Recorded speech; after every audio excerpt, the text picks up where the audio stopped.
Universitas Negeri Surabaya menggelar belajar ngaji menggunakan bahasa isyarat, menggandeng komunitas tuli UNESA. Peserta yang merupakan mahasiswa disabilitas diajarkan mengenal huruf hijaiyah melalui bahasa isyarat.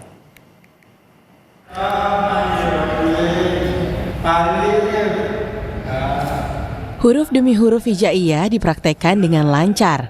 Para peserta mengikuti bahasa isyarat dengan hikmat. Hari ini tema mengaji dengan bahasa isyarat adalah mengenal dan memperagakan 29 huruf hijaiyah, mulai dari alif hingga huruf ya. Mengaji Al-Quran dengan bahasa isyarat merupakan program spesial Ramadan dari Universitas Negeri Surabaya. Program ini telah berjalan sejak tahun lalu. Kini jumlah pesertanya ada 27 orang. Mereka adalah penyandang tuli yang sengaja bergabung untuk mengikuti program mengaji Al-Quran dengan bahasa isyarat. Ajarkan mulai membaca hijaiyah ini sampai dengan ngajinya.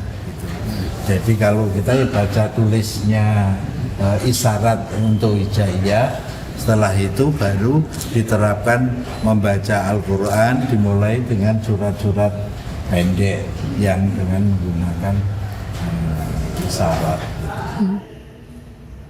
Mengaji Al-Quran dengan bahasa isyarat dilakukan setiap hari Senin dan Kamis pukul 14.30 hingga selesai.